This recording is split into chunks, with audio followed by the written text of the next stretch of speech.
여러분, 잡곡밥이 건강에 좋다고 해서 꾸준히 드시죠? 그런데 잘못 보관된 잡곡이 간을 망치고 심지어 간암까지 부를 수 있다는 사실 아셨나요? 오늘은 우리가 매일 먹는 밥 속에 숨어있는 간 건강의 적을 알려드리겠습니다. 간은 우리 몸의 해독 공장입니다. 하루에도 수백 가지 독소를 걸러내고 피를 정화하고 영양소를 저장하는 중요한 기관이죠. 그런데 간은 침묵의 장기라고 불릴 만큼 아파도 잘 티가 나지 않습니다. 그래서 음식으로 간을 지키는 게 무엇보다 중요합니다. 잡곡 자체는 훌륭한 식품입니다. 비타민, 미네랄, 식이섬유가 풍부해 혈당과 콜레스테롤을 낮추는 데 도움을 줍니다. 하지만 오래되거나 잘못 보관된 잡곡은 이야기가 달라집니다. 눈에 보이지 않는 곰팡이가 자라면서 아플라톡신이라는 독소가 생기는데요.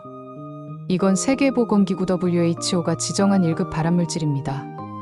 문제는 이 독소가 밥을 지어도 심지어 끓여도 사라지지 않는다는 겁니다. 아주 소량만 섭취해도 간에 손상이 쌓이고 장기간 노출되면 간암 위험이 급격히 높아집니다. 그렇다면 어떻게 하면 안전하게 잡곡을 먹을 수 있을까요? 저는 3가지 원칙을 꼭 권해드립니다. 첫째, 소량 구매 원칙입니다. 잡곡은 오래 둘수록 곰팡이 독소가 생길 가능성이 커집니다. 한 번에 많이 사지 마시고 2에서 3개월 안에 먹을 수 있는 양만 준비하세요. 둘째, 보관 전 건조하기입니다. 새로 산 잡곡은 바로 밀폐통에 넣지 마시고 통풍이 잘 되는 그늘에서 1시간에서 2시간 정도 말린 후 보관하는 것이 좋습니다. 이렇게 해야 곰팡이가 번식할 습도를 줄일 수 있습니다. 셋째, 냄새 점검 습관입니다. 곡물에서 비린내, 쓴내, 기름 냄새가 난다면 절대 드시지 마세요. 겉보기에 멀쩡해도 내부에는 이미 곰팡이 독소가 퍼져 있을 수 있습니다. 아깝다고 드시면 오히려 병원비로 몇십 배 더 큰 대가를 치르게 됩니다.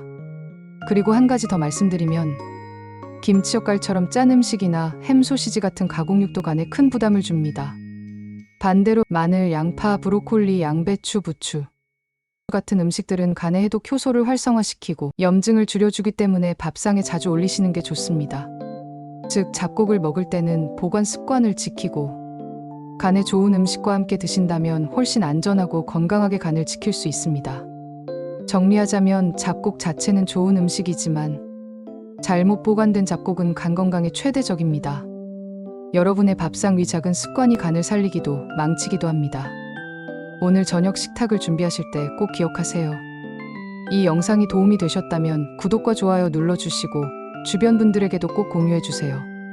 건강은 나눌수록 지켜집니다.